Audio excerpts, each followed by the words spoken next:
Hello, my name is David Sullivan Nisbet. I'm the creator and co-founder of Where's My Canada. It is Wednesday, August the 9th, and I'm just getting ready to pack up my stuff. I've been renting a dormitory room in the University of Toronto dorm residences for the past 2 weeks. I paid up until tomorrow. I can't pay anymore, so I have to move out. I'll be living on the streets again. I have nowhere to go. I have no people that I know. They've all been isolated out of my life by the Toronto Police. And so I'm alone, and I will be living on the streets for another couple of weeks at least. Excuse me. I've been renting this room, like I said, at the University of Toronto for the last 2 weeks. When I moved in here, I paid a $20 deposit for the keys and for the sheets and towels. And I found out after a week, it suddenly changed where I had to pay $20 every week to rent a pillow and the sheets. And so I knew what was up. It highlights the fact that my life has been completely trashed by the Toronto Police. On August 4th, 2013, they entered my life. I had no contact with them for well over 25 years, my whole adult life. And the reason I say no adult contact with any police is because my father was a police officer. And I made sure that over the last 25 years, previous 25 years up to October 4th, 2013, that there was little reason for any kind of interaction. It was a peaceful period of my life, the most peaceful period I've ever had. And on August 4th, 2013, they barged their way into my life, threatened me with all kinds of things. The reason was I'd worked at Bell Canada. They fired me once they found out I had PTSD and I returned from disability. They fired me 2 weeks later, didn't give me any medical benefits, any severance. To this day, they haven't given me a single dime. I started pursuing them and phoning them to ask for something, and apparently that did not go over well. And the police thought that this was wrong, and so they got into my life and they determined that I was not going to get any money from Bell. I wasn't getting any medical benefits at all, despite the fact that I had post-traumatic stress disorder. And they started a campaign that has lasted 3.5 years. They have relentlessly bullied me and harassed me and put my life at such risk that it is close to going over the edge at this point. I have nothing left. I have no family, I have no relatives, I have no friends. Everyone has been isolated out of my life. What they did is they took Bill C-51, the anti-terrorism bill, which was a false flag, and they used that to go to every contact I had in my life, every social contact, every acquaintance, every friend, every family member. They waved it in front of them and said, if you contact him, we will consider you a terrorist and you will be in prison for up to 5 years. And they did that to my sister as well. I have not seen my sister in 3.5 years, since August 25th, 2014. If you can imagine, the police separated a cop's son and daughter, and the whole reason was to destroy me, to completely annihilate me. They're very close. They've been extremely successful. Once you have the Toronto Police once you are on the radar of the Toronto Police, your life is over. They are relentless, they are heartless, they have absolutely no compassion or understanding. Once they set a target, for whatever reason, right or wrong, that target will be pursued until they are dead. I am reaching that point now. I have absolutely no sustainability left. I am leaving now. They're so miserable and terrorizing that the 2 weeks I was here, after 1 week, a deposit that I had put down on the key and on the sheets and towels, after 1 week they decided that they were going to charge me another $20 for the privilege of having a pillow. I decided not to pay the $20 to keep the money, and they came up in the afternoon, the U of T staff, and they took away, I'll just show you, this is what I've slept on for the last week. They took away my pillow, my sheets, my towel, and the blanket. So I've slept right on the mattress for the past week. This is what the Toronto Police have been doing to me for the past 2.5 years. It's been 3.5 years, sorry. It's just been a relentless struggle with them. While I was here, they have starved me on and off. I had lost so much weight, I had no fat left whatsoever. To announce this, I said I was on a hunger strike. As of a certain day, we were going to start making this public, what was being done, and that I was being starved to death. In July, about 2 weeks before the end of July, before I was to get my disability money, they stole $200, which made it certain that I had no money for food. I had to beg on the street every single day just for money for a coffee. What they did, taking away my pillow and sheets, was just another way to inflict more agony on me. This is how low they will go. During the hunger strike, I had some parameters. I was going to eat no bread, no pasta, no meat of any kind, chicken, beef, fish, any kind of protein like that. I was allowing myself fruits and vegetables. I thought that was a sensible way to have a hunger strike. The hunger strike was not set up so that it was a way of committing suicide. It was not a hunger strike that I was initializing. It was really an advertising or marketing strategy to let everyone know this was going on and we were on this day and this was a countdown. So I was allowing myself an apple, an orange, and a banana, and some fruit, some other fruit or vegetables. But those were three keys. What they did is they went around to all the stores in my neighborhood and told them to start charging $1 for an apple, $1 for an orange, and $1 for a banana, to come up to $3, the magical 3 Trinity. There is an obscene and highly puzzling obsession they have with the number 3 and with Trinity. I have certain spiritual beliefs that I've been pretty open about, and those spiritual beliefs are pretty common across most of North America. I go to an Anglican church many Sundays now.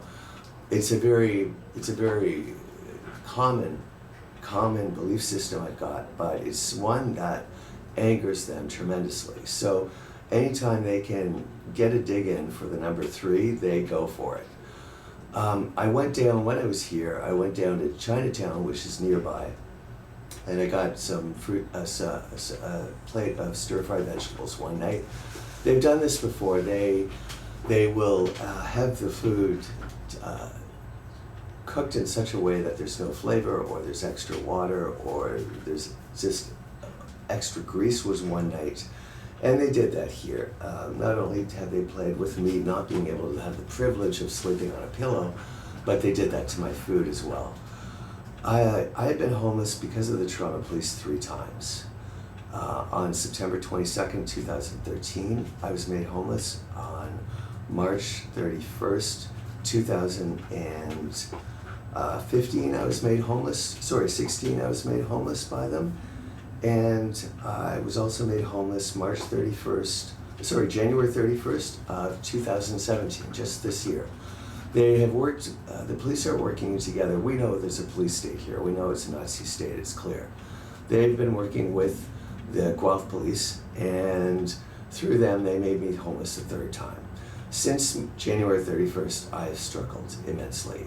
It's been the most relentless nightmare and hellish period of my whole entire life. I have been starving and homeless. On April of this year, I ran out of money to pay for Airbnb properties, 3 of which in one night the Toronto Police charged me for 3 different properties and never refunded my money.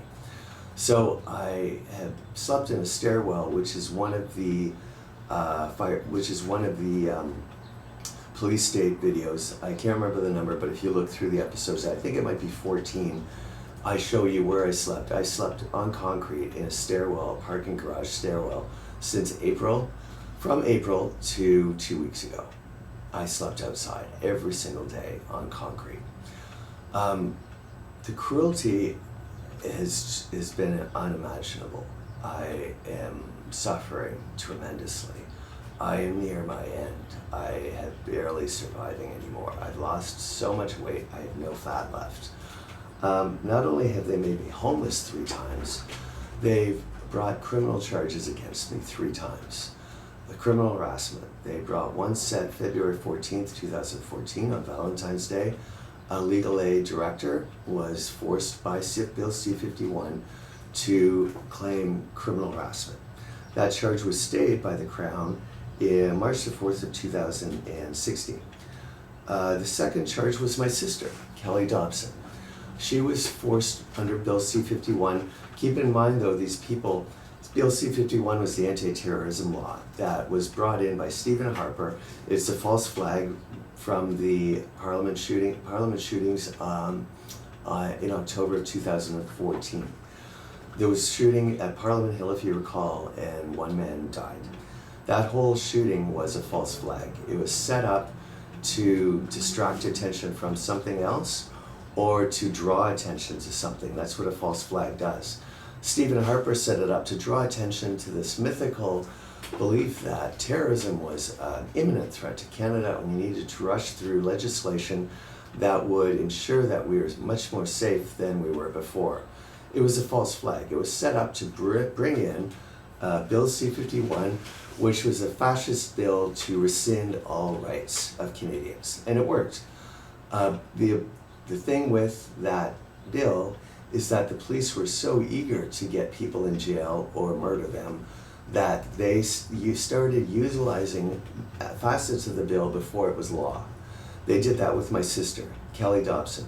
They went to her because they wanted to cut off all contact I had with any human. They went to her, said that she needed to claim that I had committed criminal harassment or she would be in prison for up to 5 years. That bill wasn't even legal yet. So they broke the law. My sister had to do that because she has a family, she has 2 daughters. She was forced to lie that I had criminally harassed her and therefore a restraining order was put in place. That charge was dropped by the Crown Attorney on July 29th, 2016. It was found to have no merit. There was a 3rd time the police did this to me. Excuse me. On December 15th, 2015, they got CIBC, the bank, to accuse me of criminal harassment 8 months earlier, in April of 2015. Criminal harassment is something that is used when someone is being in imminent danger or imminent threat of harm by someone else. It's not something where someone says that 8 months earlier so-and-so bothered me or said something that I didn't like, and therefore I'm in imminent threat 8 months later, even though they haven't contacted me or been in any relation with me whatsoever. Someone at CIBC allegedly claimed that I was criminally harassing them. So I was charged the 3rd time and imprisoned in December of 2015. Those charges were dropped by the Crown on March 24th, 2016. I spent 3 weeks, because of those 3 charges, I spent 3 weeks in jail for no reason. I was completely innocent. The Crown attorneys and the judges all found I was innocent and all charges were dropped. I spent 3 weeks in jail for no reason because of the Toronto Police. There was another 4th charge that is outstanding, and I bring that up because I mentioned the homelessness strategy. The 4th charge is now that I broke and entered into a home, and I also, the same evening, I also went on a tear, stealing trucks and vans and going on a joyride. There was no such thing that was true. There's now a trial that has been set for August the 30th of this year. So despite the fact that we've had 3 charges which have all been dropped, which have been bogus, we're now racing for a trial. I have a note from my doctor stating that a trial would be very damaging to my health, physically and mentally, but that was ignored. Under police pressure, we are now racing for a trial, and the police are now setting up false witnesses for that trial. They need me in jail desperately because they need me silenced. They need me silenced because I can prove and tell the story of 3 different criminal harassment charges that are all fake, and 3 different attempts to make me homeless, which has succeeded this 3rd time. I am now, my situation is such that my life is at such high risk that there is a very low probability that I will see through the end of this year. I am being terrorized. That is not a coincidence if you can hear the sound in the background. I am now tortured and gang-stalked 24 hours a day. I'm not allowed a pillow. I'm not allowed a bed most nights. I'm not allowed anything to eat. I have not one single person in my life. Every single friend, acquaintance, work colleague, family member has been threatened so that I am now completely isolated. There is not one person I have any contact with ever. Not one. The last time I had a friend that I spoke with was out in Prince Edward Island when I went out there in April of 2016. Even when I was out there, they followed me there. They stalked me 1,045 miles away to Summerside, Prince Edward Island, and they threw Bill C-51 in front of my friend Daryl. And they told him he told me this. If they told him if he has any contact with me, they will throw his whole family in jail. His brother has a family, young children. That is what they're doing. They are so desperate for me to die that they will do anything. They will starve me, they will make me homeless, they will steal, they've stolen my medicine, they stole antibiotics. They are murdering me. I am close to death. There is little left. I have no money left. I have, all my possessions have been taken, they stole them, or I had to leave things when I was constantly moving from one place to another. I'm putting this video together, this episode, because I wanted to just do it before my last night here. I have a feeling I'm not going to be around much longer. Things are so threatening and volatile now. I cannot eat, I cannot sleep anywhere. It's clear that I'm being murdered. The Toronto police have been after me with such zeal that my life is completely trashed. There's nothing left of it. There's just absolutely nothing left. My sister I haven't been able to speak with or see for 3 years.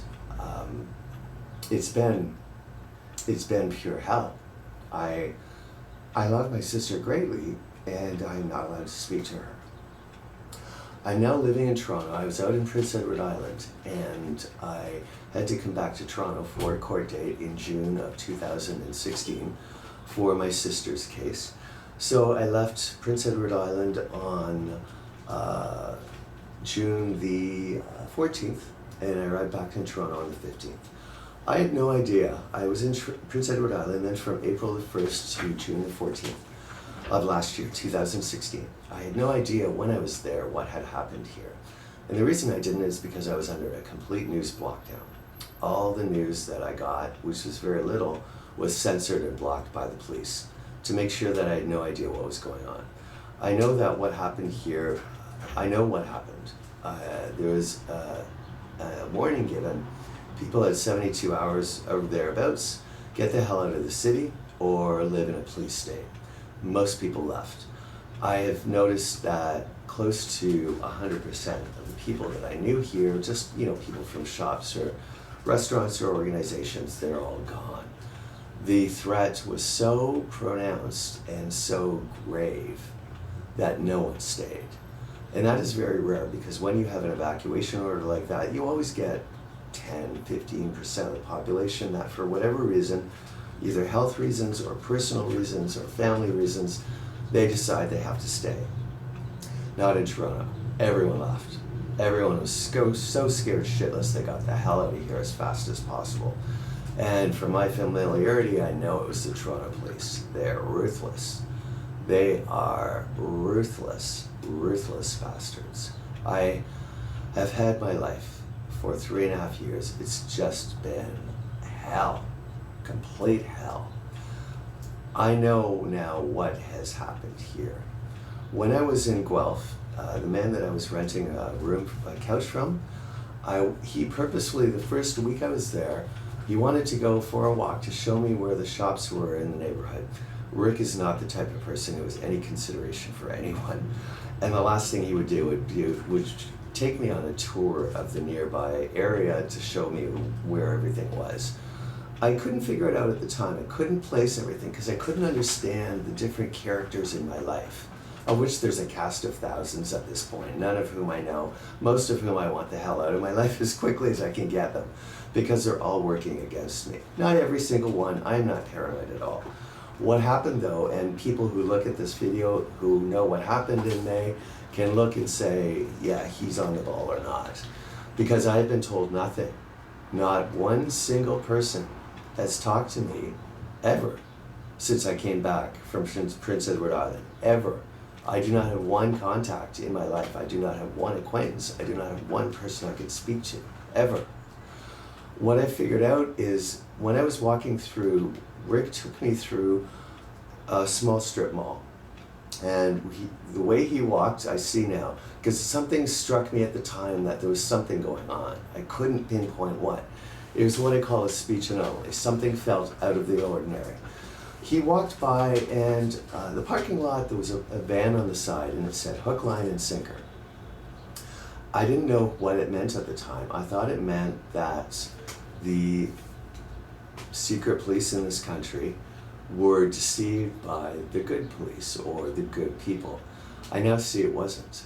I now see, and this, I understand I understand darkness a lot more than I did, and I understand the evil that I've been confronting. It was the police bragging about what they had done into Canada in May of 2016. They issued a false warning. They wanted everyone out of here. What had happened was I started reposting again. 6 weeks had gone by where I didn't go on any Facebook or Twitter or YouTube, anything. I did start reposting in May, and I think it triggered a chain of events. I posted key read number 13, I believe. Because in May, what an exodus occurred. Everyone fled. I had been as far north as Sudbury. There is nobody living in Ontario. The whole place is empty.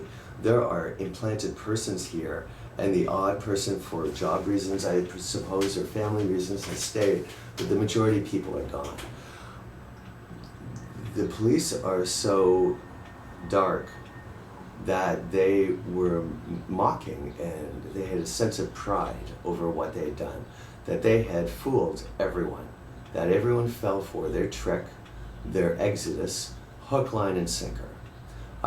Once I started understanding things in the spring and the summer and got more clarity about what was the truth, I now see the truth of what's gone on. They have created a national catastrophe where none existed.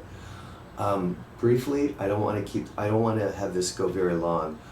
What this has translated into is I was in Prince Edward Island, and I had no idea what was going on in Ontario and Quebec, and I was misled into coming back. If I had known that a police state was in place, I would never return. I did not know, and I took a bus back, and you would think that they would have the bus driver, if Ontario and Quebec had been taken over by the police and they're now in control, you would think the bus driver would announce to people entering the province, by the way, this is now a police state, you might want to know that before you enter.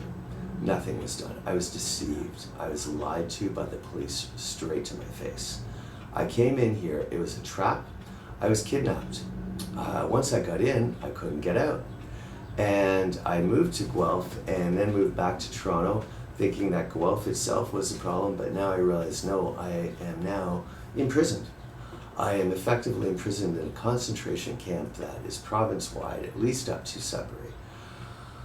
I am near the end. I am being tortured relentlessly. As I proved to you, I'm not even allowed a pillow. If I get a bed, it's a major luxury for me. The situation is now such that I am not surviving anymore, and I wanted to get this video out. I want, if the truth has to be known, I am under relentless threat, and I have no allies. The big disappointment for me is that Canada has really not been there for me. For the past 3.5 years, I've struggled on my own. There have been individual Canadians who have helped me. That is definitely the case. There have been individual Canadians who have been full of love and compassion for me, who have done a lot for me. But Canada itself, the institutions, the leaders all across the board, I don't just mean political leaders, the leaders in this country, the civic structures, the courts, the law enforcement, the media, business, it has all turned its back on me. There has been not one entity, not one person in any official position who has remotely shown any concern, any emotion, any compassion, any justice towards me. That is why I struggle, and that is why I sleep on the streets, and that is why I starve. My situation is sad. I cry every day. I am trying to stay alive, and it's impossible. The worst part is the isolation, to go through every single minute of your life alone is a hell that is unimaginable for most people because it's so strange, it's so out of the ordinary experience. But well over 50, 70 people of my life are gone. Not because they physically moved away, this happened before May of 2016. I would like to tell the police that I think that their behavior is shameful. They've disgraced themselves. They've disgraced their profession. There are some people I still believe that are good cops. I have not met many of them at all. Every encounter I have had has been hostile and highly, highly threatening. That's evidenced by the 3 criminal harassment charges, which are false. Bill Blair belongs in prison. He lied, he fabricated evidence, and he's fabricating evidence again for now a 4th charge. You would think that, and I have no criminal record, by the way. Like I said, my father was a Toronto police officer. I have no criminal record. I went to Western Business School. All of a sudden, 3.5 years ago, everything seemed to explode out of the ordinary. All these criminal charges, all this homelessness, everything started where there was no history of it whatsoever. I would like to tell, I have a message for the Toronto Police. I have been on this hunger strike. It's now, it's around its 90th day. I can't remember, I think it's 94, 95, I can't remember what number we're at now. I have not had one meal in 2 months. I have allowed a chocolate. I will still have some fruit when I can get it, and I'll have a muffin for breakfast with my coffee. I am now not going to continue that. I am now not going to have anything to eat at all. Nothing. I am tired of this. I refuse to be imprisoned in a concentration camp. There have been no charges brought against me. There's been no appearance before a judge at all. And I remind you that every single judge that I've met in the last 3.5 years has determined at the end of the day that I should be a free man. All 3 criminal harassment charges have been dropped, 3 of them in a row, by a judge. I am innocent. There is absolutely no reason for me to be imprisoned or held behind bars for anything. I am at the stage where, because of the homelessness 3 times and the criminal harassment charges 3 times and now this 4th fictitious charge, I'm not surviving anymore. I would like to tell the Toronto Police, you have trashed my life. I had peace in my life. I had 25 years of peace. I had a job. I had a place, an apartment for 11 years.